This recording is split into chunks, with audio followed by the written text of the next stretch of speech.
in AI field.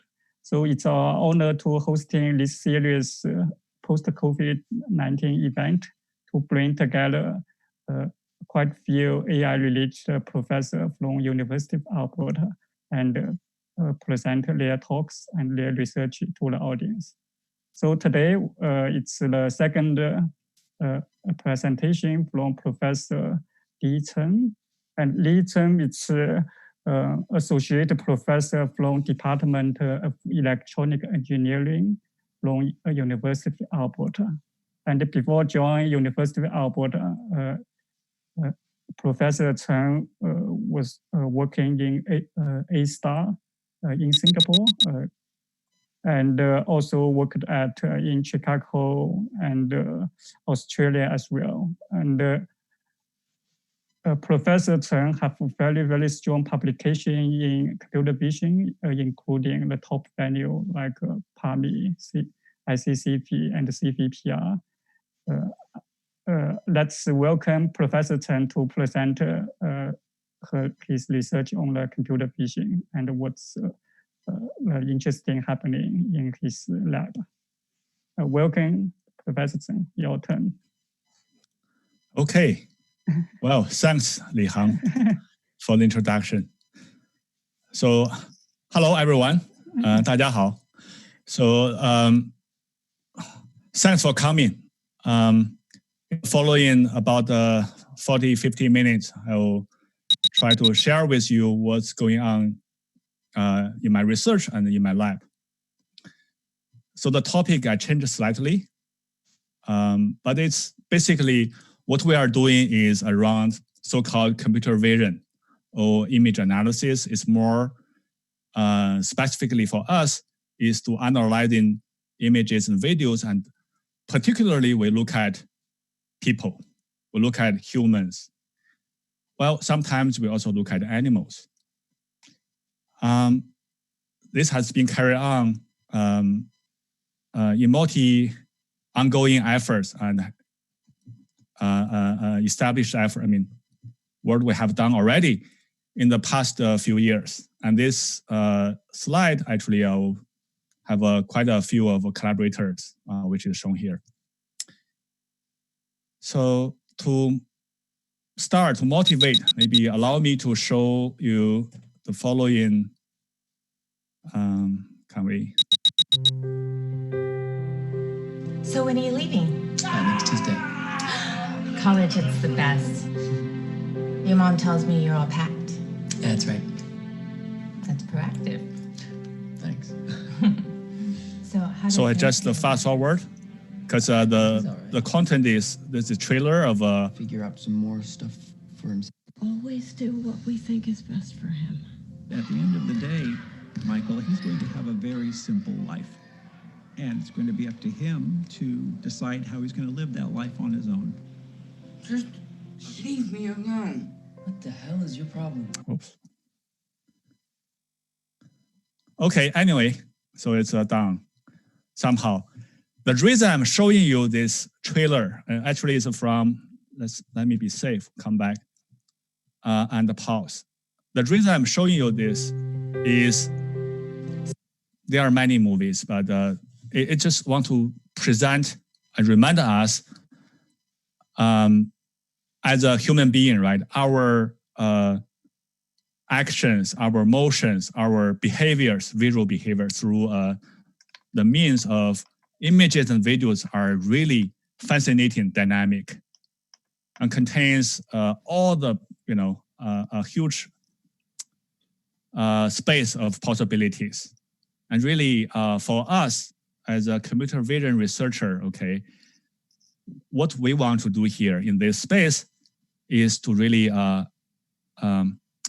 try to bridge the gap and allow the machine to be smart, in a sense, to really understand, come up as much as possible as a human being to understand, interpret what's going on in images and videos about individual humans.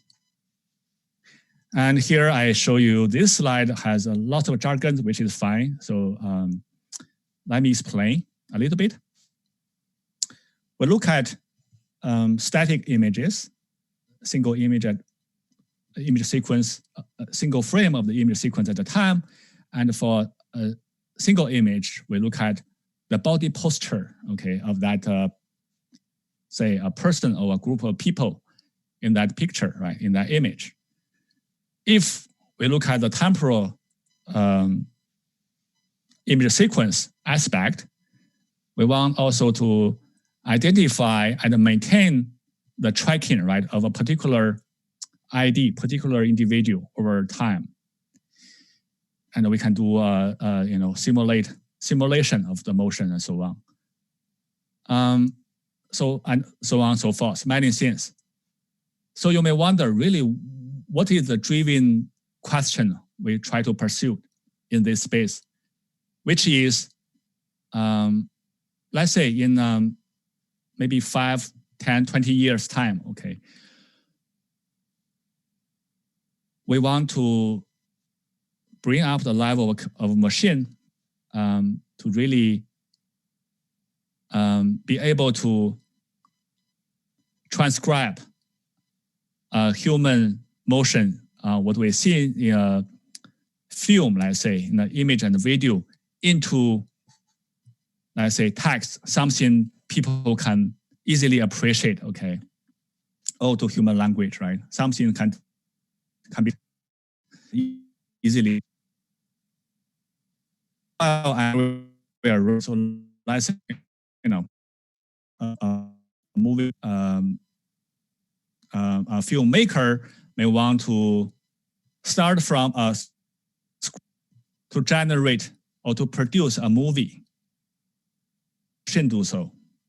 So certainly this is really a lot of work, okay, and lots of creativity. Something may go even beyond what really a computer can do for a number of years, but really that's something which really drive our curiosity in this space. But to reach there, we need to to really get the baby walk done properly first. So that's really at this moment we are still doing. Okay, it's given the big picture of the blueprint. At this moment, we are still looking at trying to really identifying and tracking individuals, estimate the local body posture. It's a local shape geometry from a given image, and also to recognize what is the current activity of that person or group of people, their interactions, and we want to simulate, okay, which is helping us to understand what we mean by a particular action type, say walking or exercising or cooking, right?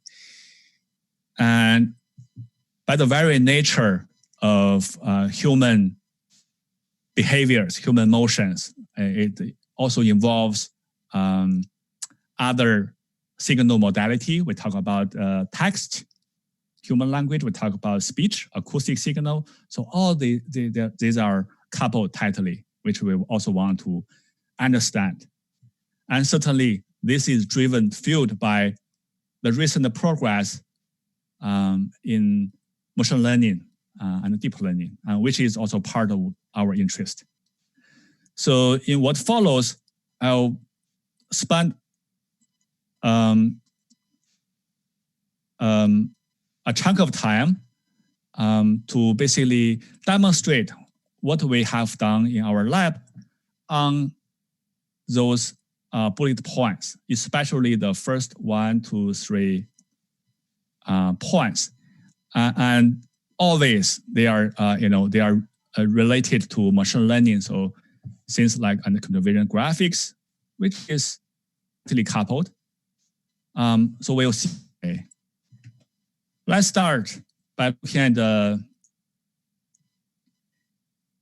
human hand and the human full body, and look at the so-called pose estimation. So what is the body posture in a given single image, right? In given single images. could be one single hand, and C basically reconstruct that hand. Given the input, it could be in the form of provide a picture, and let's say a set of 4 pictures taken from 4 different cameras, angles. Then we want to reconstruct the 3D body shape of individual images. And even just presented with a single image, can we have a good guess on its 3D shape, where large portion is actually unobserved.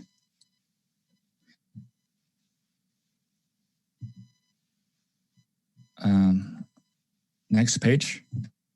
And this can go beyond just look at the people. So just demonstrate, we had the past collaboration with biologists, biological labs to investigate those lab animals, zebrafish and lab mouse or lab mice, to study their behaviors in 2D or here, especially in 3D situation, okay? As well as now we switch gear talking about tracking. So given we have access to the temporal information, how to track an individual animal or human being, okay, over time.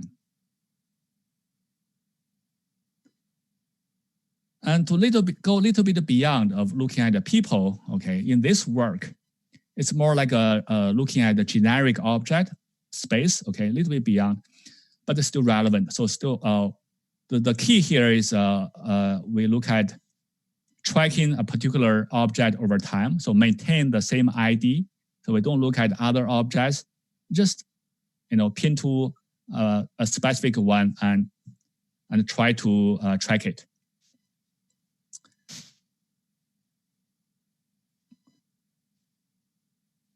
This clip is rather long. I jump a little bit, fast forward a little bit, just to bring up a glimpse of the diversity of objects. So not only cars. So here show quite a few cars at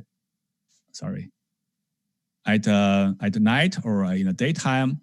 It can also be other objects. Okay, still cars. And just to find something more interesting. So the object can be larger, could be smaller, that can be accommodated, but also like moving humans and animals, okay? So here, I should also mention comet is our method. And those, in other colors, those are the baseline trackers, state-of-the-art trackers we want to compare with.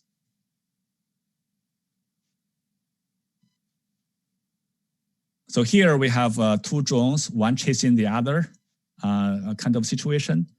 And moving forward, there are the flying man. And the camera is also taken from another flying object, okay, in the back to, also in the air to track this flying individual, okay. For quite a long period of time, I will just move forward. So you can see our tracker is working relatively robustly. In skiing, this is more extreme sport situation to look at the people. And things like this, okay. Let's move on. So over time, the human visual behaviors, they compose into actions. Human action or human visual behaviors actually have really they are of a pyramid or hierarchical structure.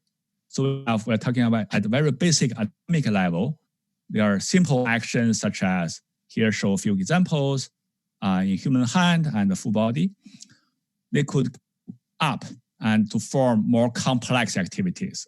And in this work effort, 2 efforts shown here, we are more looking at the elementary atomic level of those actions and trying to pick up the onset and the duration of a particular prior listed actions. Okay, we have about 16 here and a dozen here from the background at the real time. Okay, so that's the goal. So, okay, as well, animals. And the technique can be translated quite straightforwardly from looking at the people to look at animals of interest. So here we look at more of those sports activities. Okay, in Olympic Games, for example, we have diving, gymnastics, for example, a vault, could be other sports. They are in those sports activities where in this case, we are looking at developing a method to automatically score those, let's say, the diving event or the performance of a particular, gymnastic vault event, okay, and to come up with a score, which is expected to be on par with the human real in-person referees. And certainly this is also a fascinating space. And how to tackle this problem? We have recently have a project working on this. So it's more with, we still need to look at the individual body posture at the, each and every single frames of, object of the humans in the picture. And then to put them together and understand the coordination of a group of people in this synchronized diving situation and to score them properly, okay?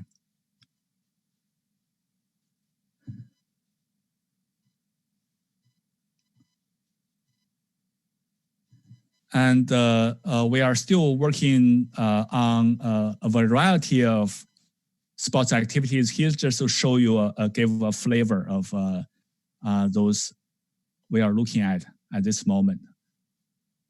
So this is not really to, it's more to help the referees to make a more professional judgment, okay? More unbiased judgment in sports. So now, hopefully at this moment, I present a kind of a review with certain examples, right, of ongoing and work in our lab of what we are doing. And all this happens basically boils down to its same foundation, which I want to talk about a little bit.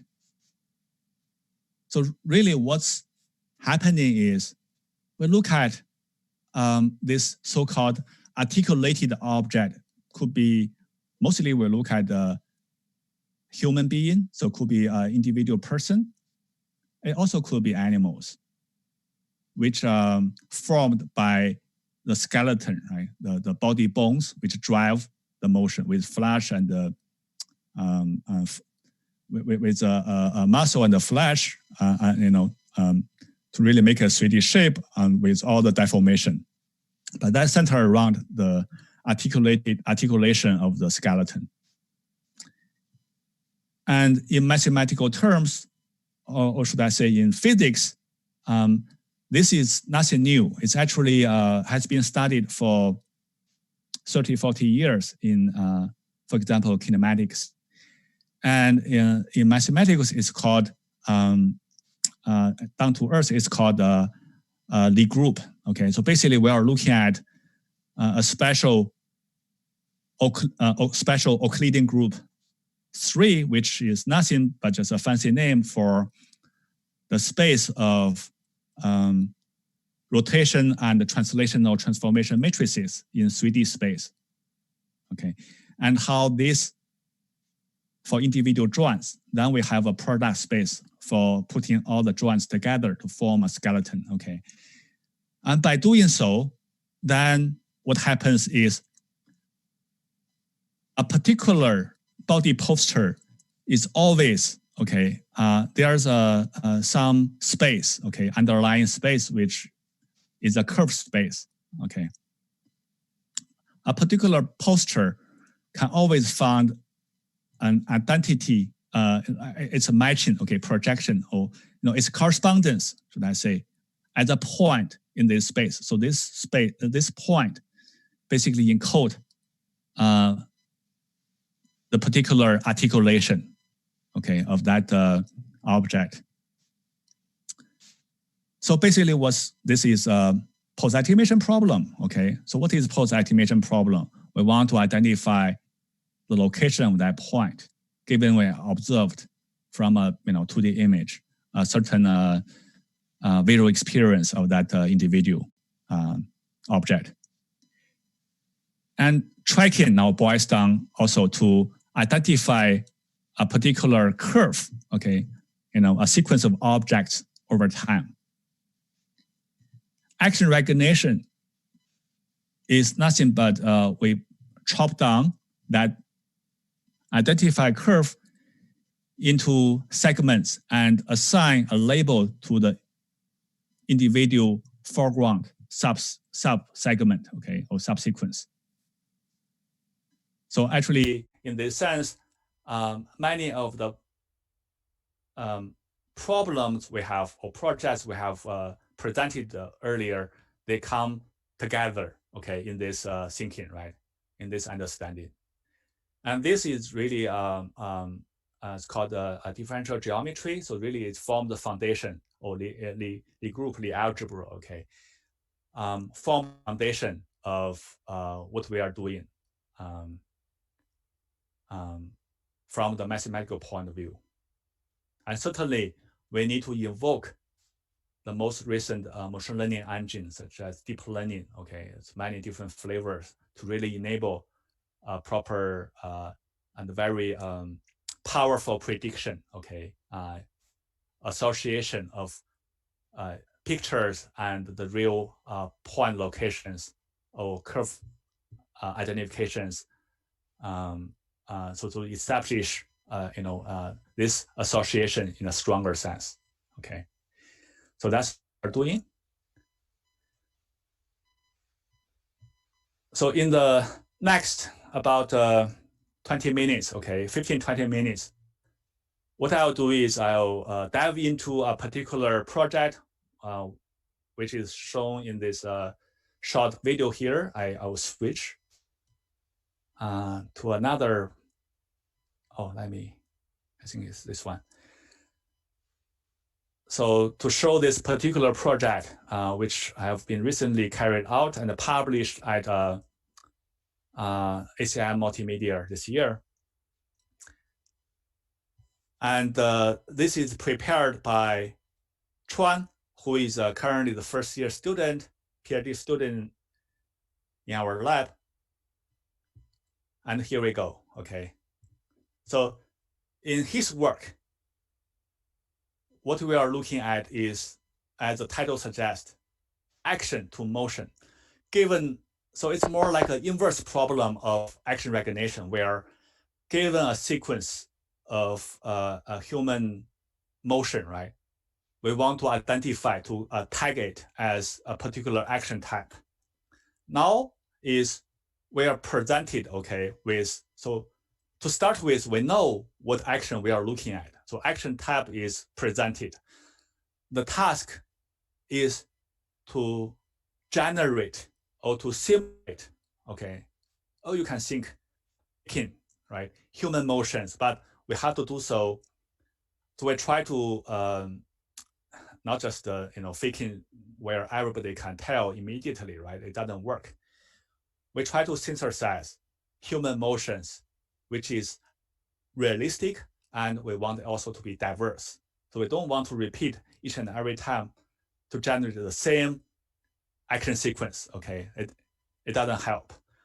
And we don't want to, we don't want to generate a human motion, which is obviously it's not human, okay? Which doesn't help either.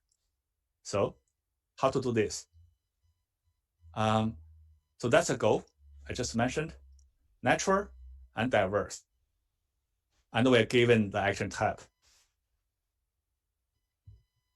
And before I just show how we do this, I just a few of scanning through some of the results. Top is lifting dumbbell. It's just a particular action, so you can see even in this peculiar action type under this category, the space is still huge. Okay.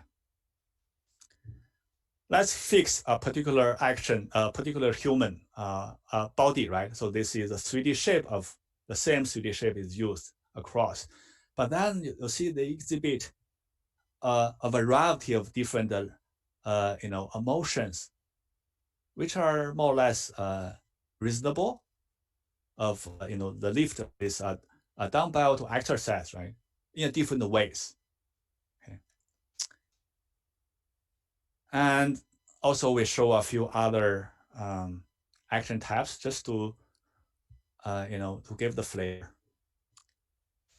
So you can see actually the space is vast, and at this moment our work is as we understand, as we know, as far the first exploration into this space. Okay, and it seems the results are meaningful, hopefully, to you eyes.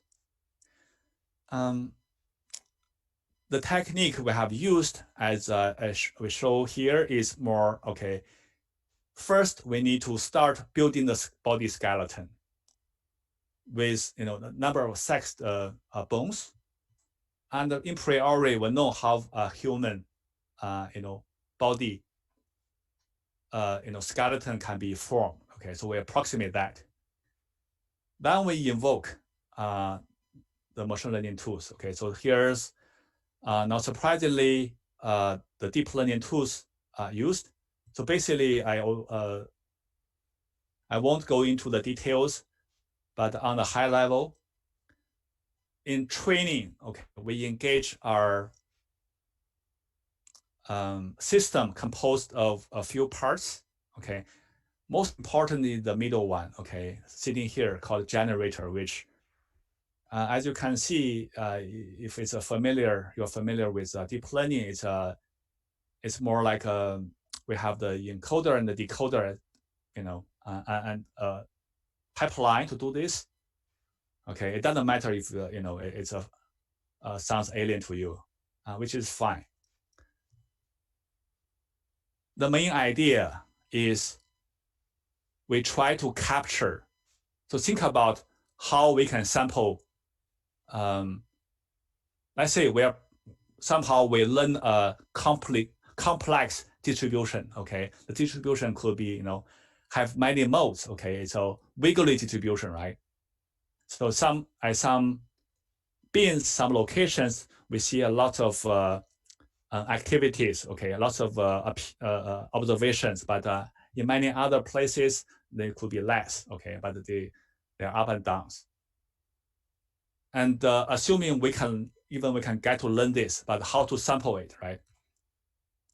So there are two difficulties. One, how to really learn it, and assuming there's the underlying human motion, true human motion distribution to generate. Okay, this is observed motions of that particular category, lift dumbbell, say. As I described, it's a highly complex distribution.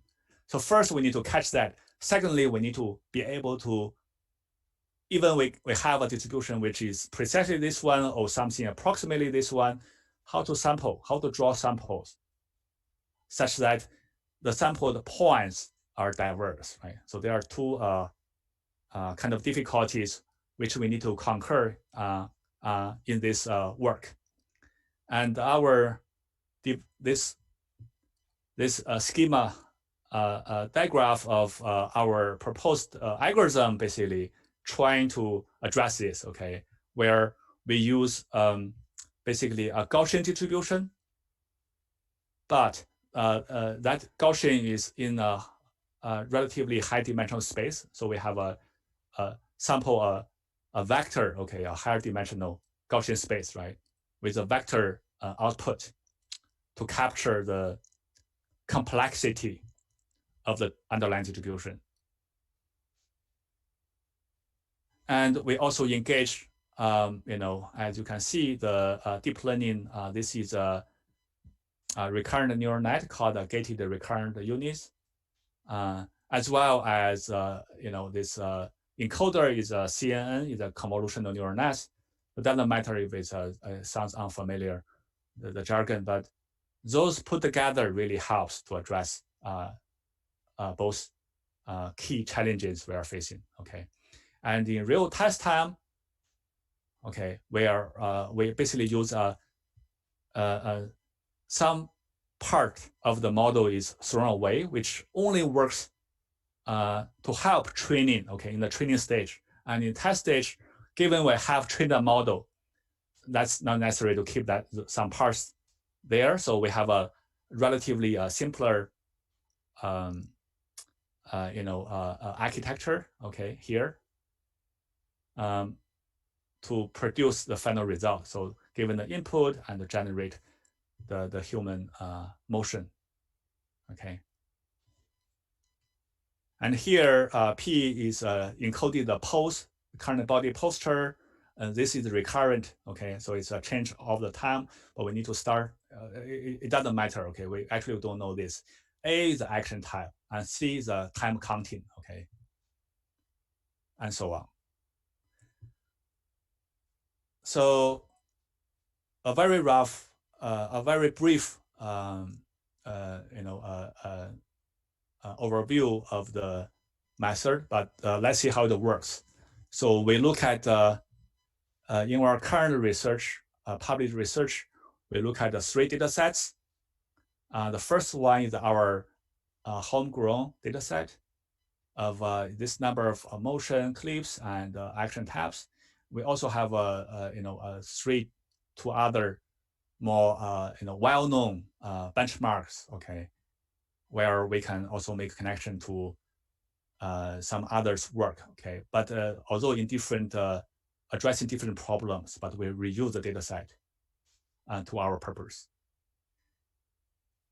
So there are some prior work which are marginally related to what we are doing. So we try to adapt to our situation, okay, and showing on the, so look at here, we have basically 4 columns. And the second column is our result, okay, of this particular sit-down action type. And yeah, so those are static because the comparison methods, they more or less, they don't work. They just converge to somewhere and stay there forever. And on the first column, showing the real reference, real motion, okay. And comparably, our motion can be seen is, visually close. We also have a quantitative results, but we haven't shown here numbers to demonstrate really our results are meaningful in terms of being diverse, being real. So we do have developed some. So there are some evaluation metrics we use and to gauge on our performance, and also we have user study to have a consensus from those third-party users, okay, and to judge on how our generated motions can be separated from the human real motions, okay. And all this happens because we really, as you can see, we use this our curved space representation, okay, or the algebraic representation, which really helps, as you can show in the second and the fourth columns. Okay, basically there are several advantages. One thing obvious here is the generated motions are less shaky, okay, compared to just directly regress the 3D joint locations like a bunch of X1Z, XYZ. So each XYZ pinpoint a particular joint of the body skeleton, right, in 3D space. So basically we need to establish an order of all the joints. Then for each joint, there are 3 values, X, Y, Z, okay?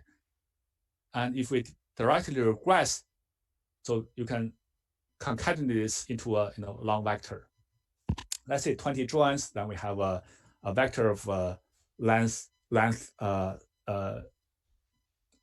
60, right? So these 60 numbers, they could be kind of shaky over time, but our method, okay, we don't do that way. What we are doing is we follow the kinematics, okay? So we perform so-called forward kinematics. Basically, you can consider that as identifying the point in the curved space, okay? I just showed earlier, and track them, okay, over time, right? Identify the points and the sequence of points form a curve over time. So that's really brings up a more smoother motions visually. And this can be customized. As I mentioned, if you look at a single person, the body shape doesn't change, only the articulation, the particular body posture is changing. But now if we want to change, if let's say we make some change of the body shape, okay, we can see actually we have not only 4, but an army of all the possible human body shapes performing exactly the same generated motions, and they are still visually meaningful. Okay, so this technique is quite adaptive, as well as let's say if we change the size of we manually, let's say scale up and down. Let's usually scale up here of different body parts. So the generated motion sequence is still kind of making sense. Okay, so we show the diversity of our proposed method. Okay, so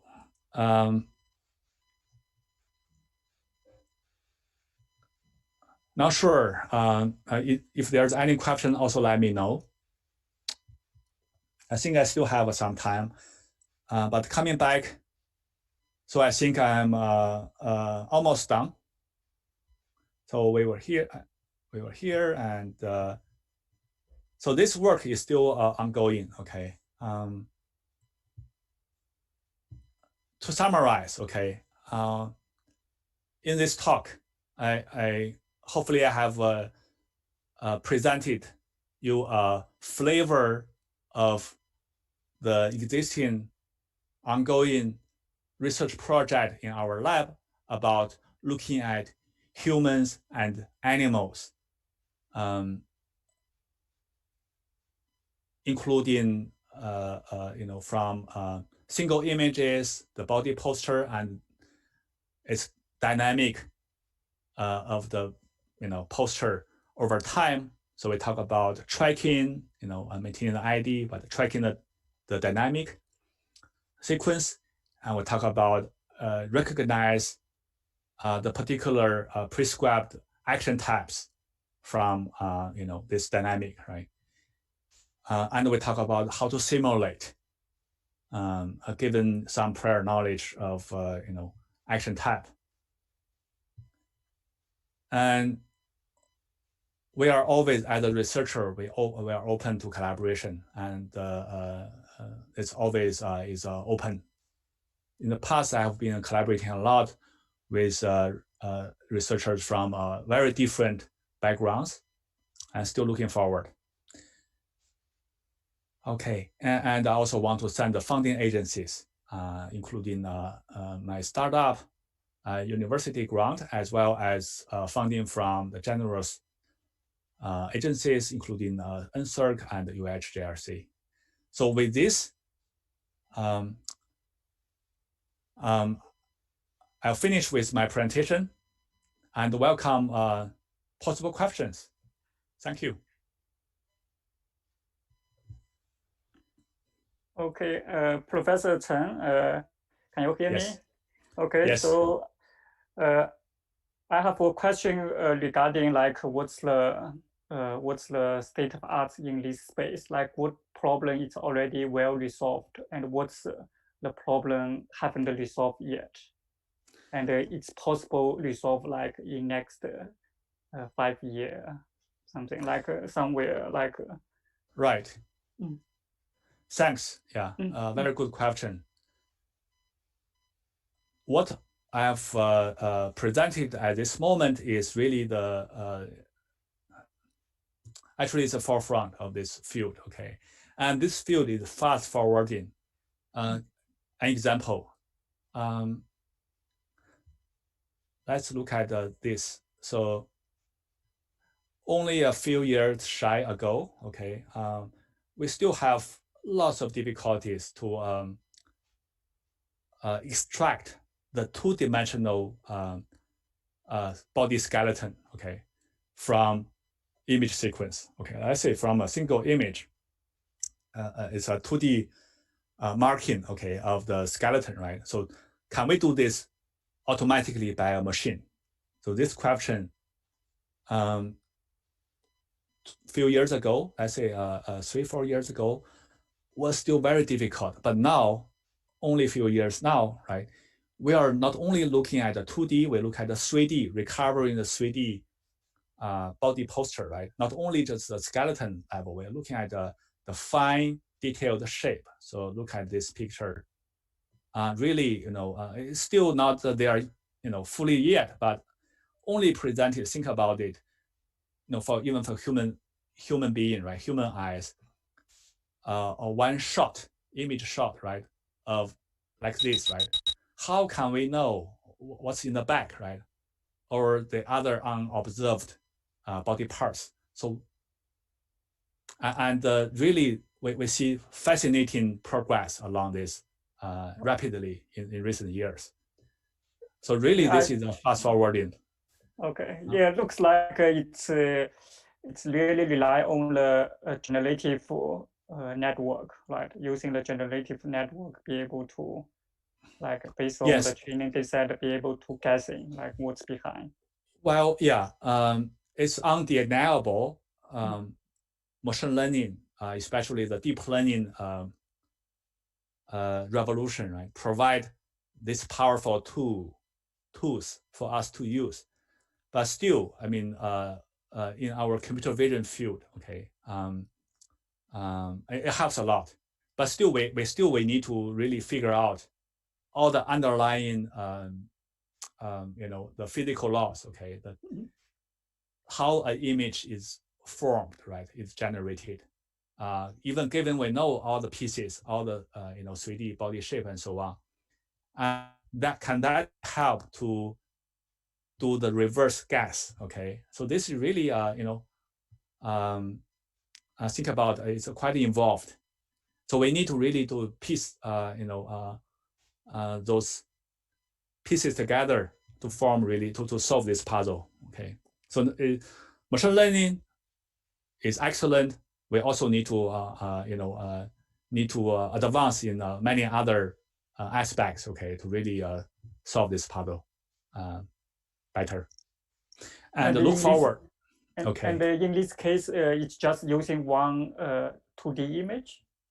Yes. Wow. So it's very impressive. Right. So this, what I show here is an image sequence, but it's done on individual image based. Yeah. Okay. Yeah. Just the example, okay. And look forward, as I mentioned. So really, we want to decipher, for example, similar to. That's proactive. What human can pass a movie, right? Can we transcribe what's going on here into a auditory signal or into a text, or the other way around, right? Could be harder. Given a script, okay, for a film producer, right?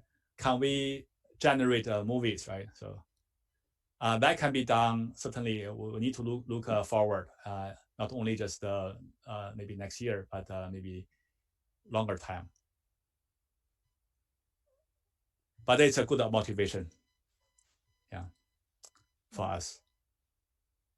And another particular question is with the moving camera, what's the challenge it introduced with the moving camera scenario?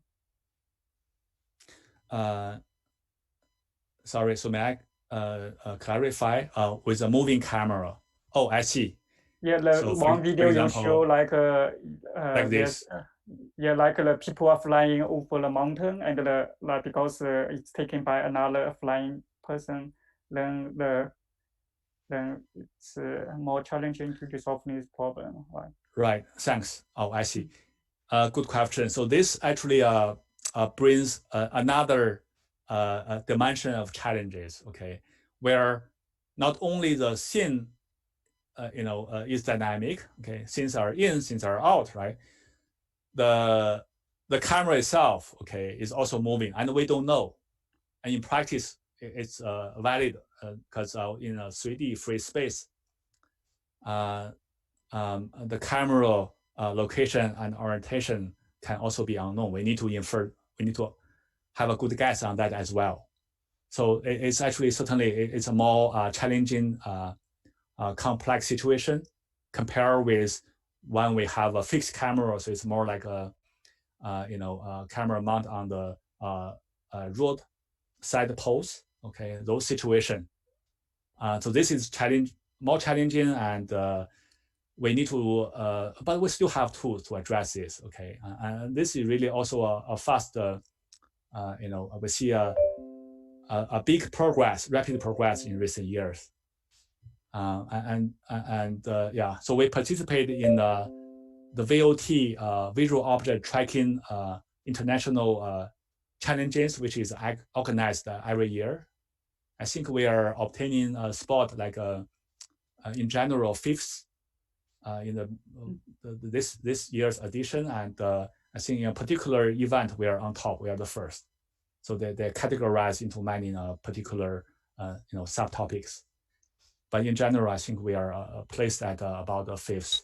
So it's done by Javad, which is a master student here, as well as a visitor scholar student, Mujtaba. So yeah, they are the main drivers for this project. And for the moving camera case, it's also using a machine learning mechanism.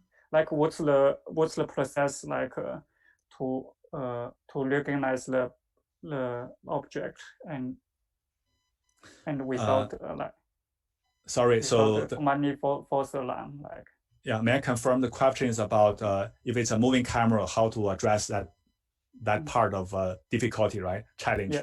Yeah. Okay, so it's there's a jargon called multi-view geometry. So basically that's a projective geometry, maybe more familiar to you, is a mathematical tool which really explains basically the image formation. Okay, so how given a camera, let's say a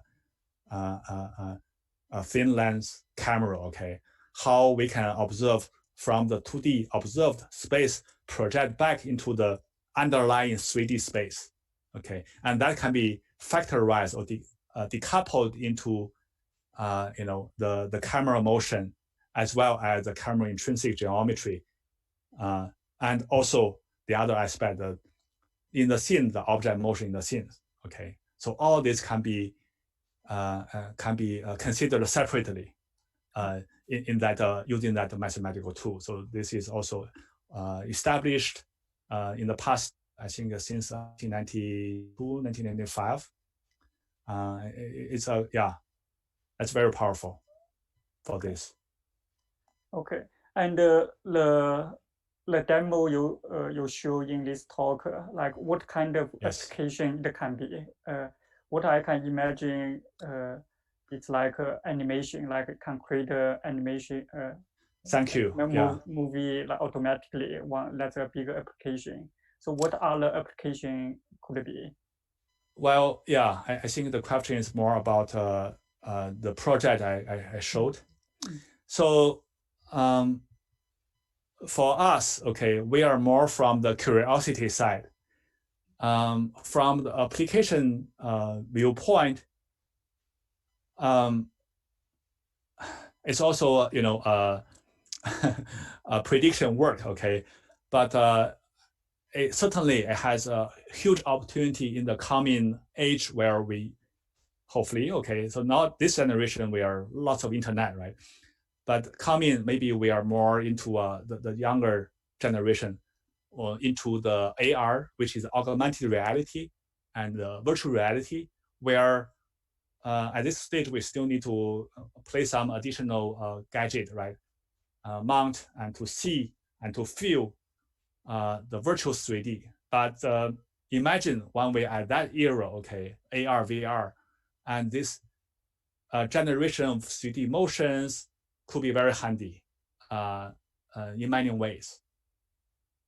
Communication, transmission of data, and even to synthesize, and to interact with other peer users or with machine, right? So there are many things we can unfold from here, I guess. Okay. So we have another question from the audience. Yes, is there application of visual behavior analysis in sports, like to enhance the training performance? Well, like using your research like for the training purpose, like training the athlete? Thank you. It's been becoming a trend. It's not only our lab is doing so. It's actually worldwide. We see the digital tools are penetrating into the everyday life in many sports activities. In Canada, we are more into the hockey, right? Ice hockey, but maybe less so in ice hockey. But if you look around in soccer or football, right? American football, you'll see it's adopted. Now it's there. So the TV interpreter, when they analyze, when they play back, so times their technology to help. And same thing can be here. And also coach can use this to train the athletes. So it's coming. We this year, unfortunately, we don't have Olympic Games. Don't know, maybe next year, but it's there. And I can see it will play a bigger and bigger role. We are scratching the surface. At this moment, we also do this. So currently we have a small core team researcher, okay, of several researchers working in this space, and we're expecting, okay, so one possible interesting direction is really, because we are in Canada, right? Can we, tap into this, let's say, hockey, sports? So that would be wonderful. But really, we also open door. I mean, we really would like to collaborate, if there's opportunity, and to advance in this direction. Okay. Make something useful, yeah. Okay, so a few like a more generic question, like for the student, like the PhD student or postdoc, like how they can select a good kind of research topic, which can be published like in PAMI or ICCB, like this top value. Like, what's your advice? Like, like based on like your 20 or 25 years research experience, like how you can like selecting a topic which is challenging enough but still resolvable too. Yeah, it's hard to say because each individual is unique. We need to see to tailor for a particular individual, like students, their own talent and their own ambition, right? But yeah, so in general, I think the rule of thumb is to keep an eye open to look for opportunities and also look across disciplines, not only just the while on a very narrow band of field, right? So we want to see more. Even physics, mathematics certainly is helpful. Physics, other field, they might well be very useful or very helpful at some point in the project. Okay, talk to people, to peers, and to other people, to be proactive. It's also important, and to help to identify. Certainly, also to read more of the literature and to settle down into really the dream research topic, right? That all it's a delicate process, and it's really individualized. It's but more or less, I think keep eye open, be energetic, and keep the dynamic going. Okay, things are moving, yeah, and we need to track. We need to really be on the forefront of the research. Yeah, hopefully that will help. How can can yourself or helping the student to make some good judgment, like a certain problem probably it's not very interesting. I mean, certain problem is too difficult to resolve, or certain problem is too easy. It's not interesting enough for people will not accept into the top conference. How make that such kind of good judgment? So in general, because I guess we are talking about the broad science and engineering disciplines, right? So not the social science and so on, which I'm really not an expert. I cannot say too much. I think really also there are field or domain specific culture, but in what I'm familiar with, I feel we do need to have contribution. So in a good work, right, what we identified, we considered as a good, beautiful work, we do want to see some level of deep thinking, okay, or inspiration. It's not only just a beautiful piece of work, solve the problem, but also it reveals something deeper, okay, could be technically could be something powerful and original, which may also be well used to address similar or even other problems. Or the mathematical tool is so elegant, and the proof is so powerful. So they have to show the strength in certain aspect to really shine, be able to shine. Okay, like a star, right? Which one is bright in the sky? so now we can easily catch that. Yeah. Okay, need to be I think the ambitious, thinking deeper. It's very important. Try to solving some kind of fundamental problem. Yeah. As a motivation. Yeah. So for a junior researcher, okay, so you're still if I guess for the audience, to be prepared in many, as I mentioned, right? Keep eye open and try to understand more, right? To study, for example, math, physics, they all can help, which could be as sometime, not so closely related to what you are doing, coding, which is right, most of the times for us. But yeah, to be prepared for the opportunity which may come, who knows, very soon. Yeah, and we have the because of the time we will have the last question, and the last question, if it's more generic, it's today we are mainly talking about the human motion. How about the human emotion, like human psychological emotion side? Like in your opinion, yes. When will AI emotion behavior like a real human?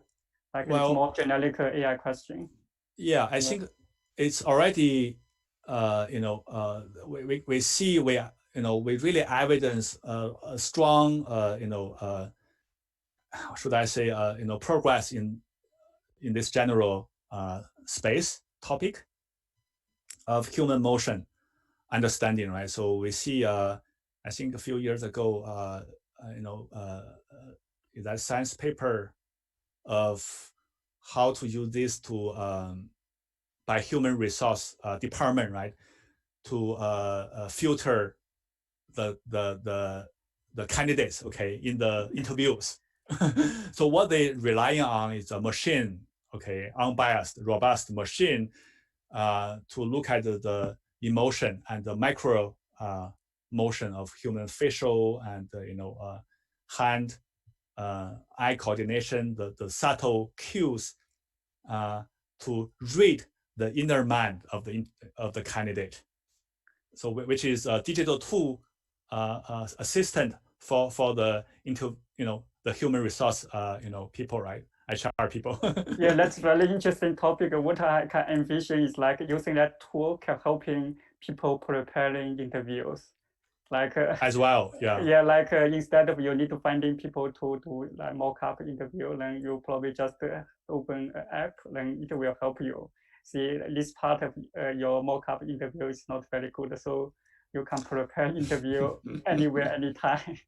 Right? I think that's the beautiful thing the research want to enable, right? With the fundamental research done, then all these application can be possible.